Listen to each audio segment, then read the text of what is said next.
हमसे एक क्वेश्चन पूछ दिया है, ये तीसरे का अथवा का क्वेश्चन है। कितने का देखा जाए तो ये तीसरे का अथवा क्वेश्चन है। वो कितने नंबर का है? 6 नंबर का। यहाँ पर जितने भी 6 नंबर का क्वेश्चन कराए जा रहे हैं एग्जाम के पॉइंट ऑफ व्यू से देखा जाए तो ये बहुत महत्वपूर्ण है। क्या पूछ दिया है? सिद्ध कीजिए कि किसी वृत्त पर बाह्य बिंदु पर खींची गई स्पर्श रेखा, यहाँ पर होना चाहिए स्पर्श रेखा बराबर होती है। कितने नंबर का है? ये 6 नंबर का है। और ये देखा जाए तो हर साल इस टाइप के क्वेश्चन पूछे जाते हैं। ठीक, इसको कैसे करना है आपका प्लीज़ आप ध्यान से सुनिएगा। ठीक है, तो देखिए क्वेश्चन में दे रखा है जो दे रखा आप यहाँ पर पहले डालिए। ये हमारे पास तीसरे का अथवा है, तीसरे का अथवा का ये क्वेश्चन है, तीसरे का अथवा का ये क्वेश्चन है। ठीक है, क्या कर दिया? सबसे पहले एक वृत्त बनाना। चलिए हमने क्या कर दिया, एक प्यारा सा वृत्त बना लेते हैं यहाँ से। ठीक है, ये हमारे पास प्यारा सा वृत्त हो गया। ठीक है, आपको थोड़ा सा बड़ा बनाना तो आप ही के लिए सूटेबल रहेगा। जितना आप अच्छे तरीके से डायग्राम बना लेंगे अपना काम हो जाएगा। इससे बोल दिया 2 स्पर्श रेखा खींची गई। देखिएगा वृत्त के बाह्य बिंदु पर, बाह्य बिंदु ये होता, बाह्य बिंदु ये होता, चाहे आप ऐसे करिए या चाहे जहाँ कर सकते हैं। ठीक है, बाह्य बिंदु से खींची गई स्पर्श रेखा बराबर होती, मतलब यहाँ पर क्या कर देती, एक स्पर्श रेखा ऐसे खींची गई है, एक स्पर्श रेखा ऐसे खींची गई है। ठीक, ये हो गया आपके सामने। अब ये क्या कह दिया, इसका नाम ए बिंदु देते हैं, इसका नाम बी बिंदु देते हैं, इसको A B C D, A B इसको पी मान लेते हैं। ठीक है, अब देखिए इसका तुम्हारे पास केंद्र वो हो गया यहाँ पर, इतना चीज़ हमारे पास दिया गया है। अब क्या दिया गया है, इस जो केंद्र माना गया इस केंद्र को क्या मान लेते हैं, ओ मान लेते हैं। ठीक, तो यहाँ पर हम लिखे हैं दिया है, जो दिया आप लिखिए।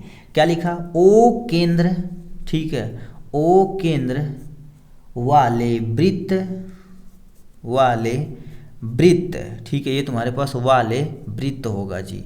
ओ यानी ओ केंद्र वाला वृत्त है, वृत्त से वृत्त में या बी से यानी में लिख देते हैं। ठीक है, ए पी और बी पी हमने 2 स्पर्श रेखा खींची है, तो हम क्या लिख देते हैं, केंद्र में ए पी यानी ये वाली रेखा और ये वाली रेखा तथा बी पी, बीपी हमने क्या करी, 2 स्पर्श रेखा खींची। तो यहाँ पर लिखेंगे वृत्त की स्पर्श रेखा है, वृत्त की स्पर्श रेखा है, स्पर्श रेखा है, जो आपके सामने हमने क्या कर दिया, ये लिख दिया है।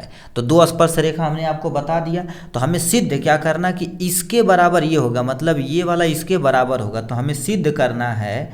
ठीक है, जो सिद्ध करना उसको लिख देते हैं, सिद्ध करना है कि ए पी बराबर ऑलवेज बी पी के बराबर होगा। ये हमसे क्वेश्चन पूछा गया है, ये क्वेश्चन पूछा गया, इसी को हमें क्या कर देना, सिद्ध करना है। चल हमारा काम ही सिद्ध करना, तभी तो 6 नंबर मिलेगा। तो रचना, अब यहाँ से आपको मेन उद्देश्य स्टार्ट होता है। ठीक है, रचना। अब हम क्या करनी है, ये सिद्ध करने के लिए हमें कुछ न कुछ त्रिभुज चतुर्भुज कुछ न कुछ बनाना पड़ेगा। तो हमें क्या कर देते हैं, इसको हम इस पे मिला देते हैं और इस पे हम इसको मिला देते हैं। ठीक, हमने क्या कर दिया, मिला दिया। अब ये देखा जाए चतुर्भुज, त्रिभुज से करेंगे तो ये वाला तुम्हारे पास सामने वाला बराबर हो जाएगा। तो इसको हमने यहाँ पर मिला दिया, इसको यहाँ से इसको यहाँ पर मिला दिया। तो हमें लिखना पड़ेगा ओ ए और ये वाला, ठीक है, और ये वाला हमने क्या कर दिया, को मिला दिया। ठीक है, तो यहाँ लिखेंगे रचना में ओ ए कामा ओ ए, O B comma O B तथा ओ पी, यानी ओ से लेके पी को हमने मिलाया। ठीक है, जो हमने मिलाया उसी को हमने यहाँ पर लिख दिया, मिलाया। अब थोड़ा सा इसको आगे करते हैं। अब इसी पे हमें सिद्ध करके अपना काम कर दिया। अब देखा जाए तो ये देखा जाए तो बीपी पे बताओ कौन सी लंब है, यानी ओ बी इस लाइन पे तुम्हारे पास लंब है। लंब मतलब समझते हैं कि नहीं, जैसे ये तुम्हारे पास क्या कर दिया, एक पेन है, मान लेते हैं बीपी तुम्हारे पास पेन है, इस पे ये जो डाला गया है ये तुम्हारे पास क्या है, लंब है। ठीक है, इस पे ये लंब है, इधर से देखा जाए तो इस पे ये वाला लंब है। ठीक है, तो इसी को हमें अब प्रूव करना है। क्या मान सकते हैं, यानी तुम्हारे पास बोल दिया जाए OP लंब है किस पे, देखिए OP यहाँ से तुम्हारे पास क्या हो जाएगा, OA या OP मान सकते हैं। तो हमारे पास क्या हो गया, OA किस पे लंब है, AB पे लंब है, सॉरी AP पे लंब है। तो हम क्या लिखेंगे, OA किस पे लंब है भैया, किस पे लंब है, बोलिए AP पे लंब है। तो हमारे पास क्या लिख देंगे, AP पे लंब तथा दूसरा हम सिद्ध करते हैं। दूसरा हमें क्या करना पड़ेगा, इस पे तुम्हारे पास ये लंब है, तो यानी OB जो है किस पे लंब है, OB जो लंब है BP पे लंब है। क्या हो गया, BP पे लंब है। अब इसी से काम हो जाएगा। तो त्रिभुज इसको एक त्रिभुज मान लेते हैं, इसको एक त्रिभुज मान लेते हैं। त्रिभुज ऊपर वाले को मान लेते हैं त्रिभुज OAP यानी OAP ये वाला। अब देख इस पे लंब डाला गया तो इसको हम क्या मान सकते हैं, 90 डिग्री। ये तुम्हारे पास 90 डिग्री, चाहे जाहिर सी बात लंब डाला तो 90 डिग्री। जैसे ये बुक, ये तुम्हारे पास पेन है, अब इसके ऊपर ये जो डाली गई तुम्हारे पास 90 डिग्री यानी लंब है 90 डिग्री। ठीक है, त्रिभुज एक हो गया यहाँ से। अब हमें क्या करना पड़ेगा, अब त्रिभुज एक, ये वाला त्रिभुज इसके तुम्हारे पास क्या करना पड़ेगा, बराबर करना पड़ेगा। ठीक है, तथा ठीक है, अब इस वाले त्रिभुज को मानो, त्रिभुज तुम्हारे पास क्या हो जाएगा, OBP में। ठीक, ये हमारे पास हो गया काम कन्फर्म।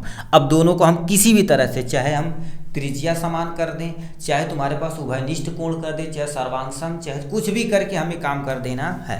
ठीक, ये अब हमें हमारे साथ काम हो जाएगा। तो ये देखा जाए तो ये वृत्त है, तो वृत्त का ये वाला त्रिभुज है, ये वाला त्रिभुज है। तो यानी ये त्रिभुज, यानी त्रिभुज क्या, त्रिभुज तो है ये तुम्हारे पास क्या होगा, एक वृत्त है। तो ये जो डाली गई त्रिज्या, ये त्रिज्या दोनों पास क्या हो गई, बराबर हो जाएगी। क्योंकि कोई भी वृत्त खींचा जाए तो कितना भी त्रिज्या, जैसे मान लेते ये हो गया। अब यहाँ से बताओ ये त्रिज्या समान होगी, ये भी त्रिज्या समान होगी, ऐसे खींचे तब वो समान होगी, ऐसे भी खींचे तब भी समान ही होगी। ठीक है, तो यहाँ पर क्या कर देते हैं, लिख देते हैं OA बराबर में क्या लिख देते हैं, OB। ये तुम्हारे पास क्या हो जाएगी, त्रिज्या हो जाएगी। क्या हो जाएगी, हमारे सामने त्रिज्या हो जाएगी। ब्रैकेट बंद कर देंगे। ठीक, त्रिज्या पर निपटा दिए। एक और कोई उभयनिष्ठ करवा दीजिए। ये देखा जाए तो OP देखा जाए तो इसके लिए और इसके लिए, दोनों के लिए तुम्हारे पास क्या होगा, उभयनिष्ठ भुजा। सही है कि नहीं, नहीं दिख रहा।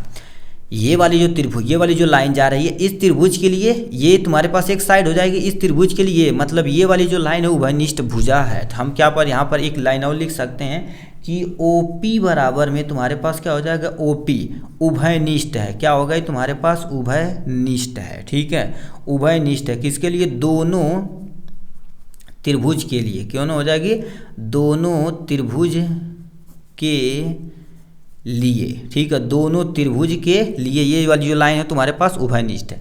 अब उभयनिष्ठ चिपका दिए तो काम हो जाएगा। तब ये तुम्हारे पास एंगल 90 डिग्री, ये एंगल 90 डिग्री। तो हम क्या मान सकते हैं, एंगल A बराबर में तुम्हारे पास एंगल B बराबर में तुम्हारे पास कितना हो जाएगा, 90 डिग्री हो जाएगा। कितना हो जाएगा, 90 डिग्री। अब तो हो गया। देखिए, यानी साइड एंगल साइड से देखा जाए तो हमारे पास कोण साइड और इसका साइड बराबर है। तो ये जाहिर सी बात तुम्हारे पास भुजा कोण, भुजा के अनुसार देखा जाए तो ये तुम्हारे पास क्या हो जाएगा, ये वाला ये इसके बराबर हो जाएगा। बस यही हमें करना पड़ेगा। तो त्रिभुज यहाँ पर हमें लिखना पड़ेगा, त्रिभुज OAP सर्वांग होगा। ठीक है, ये तुम्हारे पास क्या हो जाएगा, सर्वांग होगा किसके, ऊपर वाले त्रिभुज के बराबर से। ठीक है, त्रिभुज OBP। ठीक है, किससे, हमारे पास लिख देंगे भुजा कोण, क्योंकि हमने भुजा यहाँ पर बराबर कर दिया, कोण भी बराबर कर दिया, भुजा कोण। ठीक है, भुजा कोण, भुजा से तुम्हारे पास दोनों बराबर हो जाएगा। यदि दोनों बराबर होगा, त्रिभुज दोनों भी बराबर हो जाएगा। अतः हम क्या लिख सकते हैं कि AP बराबर हमारे पास क्या हो जाएगा, BP। हमारे पास यही सिद्ध करना था, इति सिद्धम। इतना चीज कर देंगे, अपना काम हो जाएगा। ठीक है, तो ये आपका प्यारा सा रहा क्वेश्चन। एक बार दोबारा सुनिए, देखिए आपके सामने क्या दे रखा। सर्वप्रथम हमने क्या कर लिया, एक वृत्त खींचा, वृत्त पे 2 स्पर्श रेखा खींची। ठीक, 2 स्पर्श रेखा खींची तो केंद्र से इस पे हमने क्या करी, एक लंब डाला, इस पे लंब डाला। तो दोनों लंब डाला जाता है, उसी को त्रिज्या बोली जाती है। ये त्रिज्या हमारे पास हमने मान लिया यहाँ पर। ठीक, त्रिज्या यदि मान दी गई है, ठीक है, तो ये तुम्हारे पास OP जो लाइन जा रही है, इस त्रिभुज के लिए ये भुजा की तरह काम करेगी, इस त्रिभुज के लिए भुजा का काम करेगी। मतलब ये उभयनिष्ठ हो जाएगा आपके सामने, दोनों त्रिभुज के लिए समान है, इसीलिए तुम्हारे पास उभयनिष्ठ भुजा हो जाएगी। अब बताइए, ये इस पे लंब डाला गया तो ये 90 डिग्री, ये 90 डिग्री। अब कोण भुजा, ठीक है, कोण भुजा तुम्हारे पास यदि बराबर है तो भुजा कोण भुजा के अनुसार हमारा त्रिभुज के क्या होगा, बराबर। यदि त्रिभुज बराबर है तो यानी साइड भी आपके सामने बराबर होगी। तो AP बराबर हो जाएगा BP, जो हमारे पास इति सिद्धम हो चुका है। ठीक, इतना हो गया इनके बारे में। चलिए नेक्स्ट पे चलते हैं मेरे भाई।